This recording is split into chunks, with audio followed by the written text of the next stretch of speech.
Assalamualaikum warahmatullahi wabarakatuh. Di sini kita akan membahas tentang problematika penafsiran gender pada surat An-Nisa ayat 34 dan tantangan radikalisme. Yang pertama, latar belakang. Al-Quran merupakan pedoman hidup umat Islam. Seiring perkembangan zaman, muncul berbagai persoalan dalam penafsiran Al-Quran. 3 problem utama dalam studi Al-Quran kontemporer yaitu isu gender. Penafsiran ayat-ayat Al-Quran seringkali dipengaruhi oleh budaya patriarki sehingga menimbulkan ketidakadilan dan diskriminasi gender. Yang kedua, pendekatan literal dan kontekstual. Perbedaan cara memahami ayat antara yang berpegang pada teks secara literal dan yang mempertimbangkan konteks menyebabkan banyak perdebatan. Dan yang ketiga, radikalisme berbasis penafsiran. Penyalahgunaan ayat Al-Quran secara parsial dan tekstual menjadi justifikasi ideologi radikal yang bertentangan dengan nilai-nilai Islam.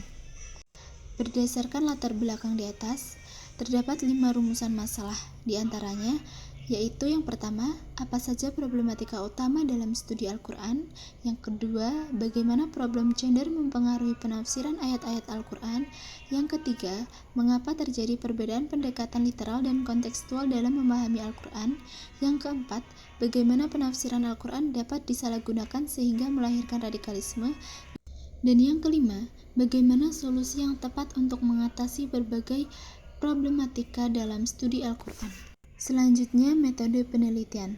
Pembahasan ini menggunakan metode penelitian 5 ways atau 5 mengapa. Metode ini digunakan untuk menemukan akar penyebab masalah dengan mengajukan pertanyaan mengapa secara berulang. Dengan memahami akar masalah, kita dapat menemukan solusi yang tepat dan berdampak. Problematika gender. Quran Surat An-Nisa ayat 34 yang memiliki arti laki-laki atau suami adalah pemimpin bagi perempuan atau istri, karena Allah telah melebihkan sebagian mereka laki-laki atas sebagian yang lain perempuan, dan karena mereka laki-laki telah menafkahkan sebagian dari harta mereka. Tafsir klasik atau patriarkal, laki-laki dianggap pemimpin mutlak atas perempuan, menekankan superioritas laki-laki secara umum dan permanen, lebih berpegang pada teks tanpa mempertimbangkan konteks sosial historis. Tafsir kontemporer kontekstual. Kepemimpinan laki-laki berkaitan dengan tanggung jawab dan peran dalam keluarga, menekankan keadilan, keselingan, dan kemitraan dalam relasi suami istri, mempertimbangkan konteks sosial, budaya, dan tujuan syariat. Perempuan dalam perspektif Al-Quran, antara teks dan konteks. Al-Quran memuliakan perempuan dan menempatkannya sebagai makhluk yang setara, bermartabat, serta memiliki peran penting dalam kehidupan. Al-Quran memuliakan perempuan. Sejak awal penciptaan, perempuan diciptakan dari jiwa yang satu dengan laki-laki dan memiliki kedudukan yang mulia di sisi Allah. Kesetaraan dalam kemanusiaan.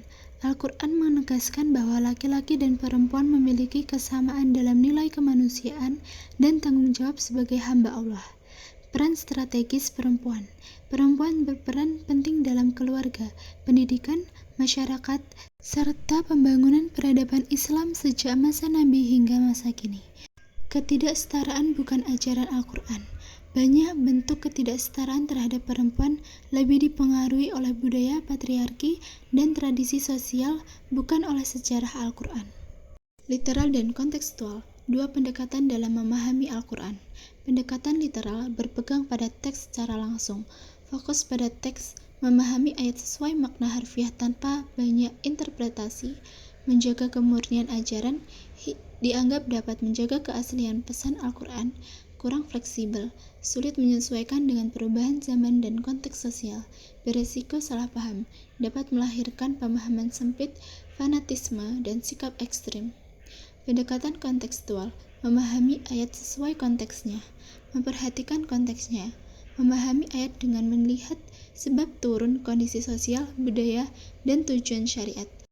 Lebih relevan, pesan Al-Quran dapat diaplikasikan sesuai dengan kebutuhan zaman, fleksibel dan komprehensif, memadukan teks dengan akal sehat, ilmu pengetahuan, dan realitas kehidupan, memberi solusi, mendorong terciptanya keadilan, kemaslahatan, dan rahmat bagi seluruh umat. Radikalisme. dari pemahaman sempit menuju moderasi beragama. Pemahaman yang salah, memahami Al-Quran secara tekstual semata tanpa melihat konteks. Ayat dipahami secara sempit dan kaku, mengabaikan konteks sosial dan historis, mudah terpengaruh ideologi ekstrim, menghakimi dan mudah menyesatkan orang lain. Pemahaman yang benar, memahami Al-Quran secara utuh, kontekstual, dan berdasarkan nilai-nilai Islam. Memahami ayat dengan melihat konteks dan tujuan syariat, mengutamakan keadilan, kasih sayang, dan kemaslahatan, menghargai perbedaan, dan menjunjung toleransi, membangun persatuan dan kedamaian.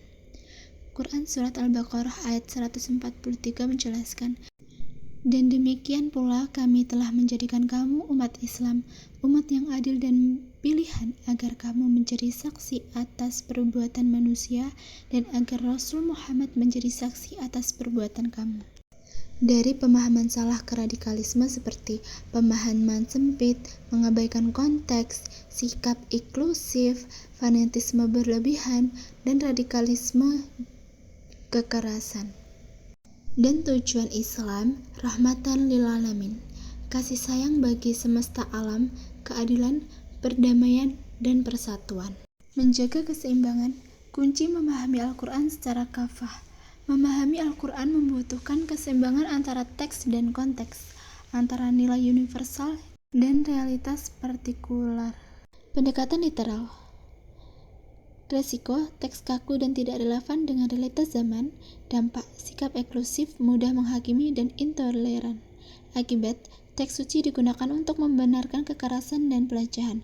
Contoh, ayat jihad atau hudud dipahami tanpa mempertimbangkan konteks turun dan muqasid syariah.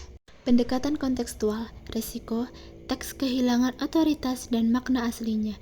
Dampak, relativisme berlebihan, kebenaran menjadi subjektif. Akibat, nilai-nilai Islam bisa tergeser oleh budaya populer atau kepentingan. Contoh, ayat tentang hijab atau warisan diubah maknanya tanpa dasar syari yang kuat. Prinsip memahami Al-Quran. Yang pertama, kembali pada bahasa tafsir dan ilmu syari. Yang kedua, memperhatikan sebab turun dan konteks sosial. Yang ketiga, menggunakan akal sehat dan tujuan syariat. Yang keempat, menghindari sikap ekstrim dan tergesa-gesa. Yang kelima, mengedepankan kasih sayang dan keadilan. Dan yang terakhir, penutup, memahami Al-Quran secara kafah untuk hidup yang bermakna. Memahami Al-Quran tidak cukup hanya di permukaan teks. Kita perlu menggali makna secara mendalam, menghubungkan ayat dengan konteks, serta mengamalkannya dalam kehidupan sehari-hari. Rangkuman penting. Yang pertama, pahami secara literal dan kontekstual. Ayat harus dipahami sesuai makna bahasa dan konteks turunnya agar tidak terjadi kesalahan tafsir. Yang kedua, keseimbangan dalam benar dan adil. Hindari ekstremisme dan relativisme.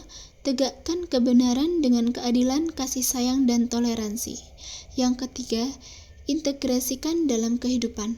Al-Quran bukan hanya untuk dibaca, tetapi untuk diamalkan sebagai pedoman dalam setiap aspek kehidupan. Yang keempat, bangun kesadaran kolektif. Pemahaman yang kafah, membentuk masyarakat yang harmonis, berkeadilan, dan beradab. Yang kelima, tujuan akhir, rahmatan lil alamin.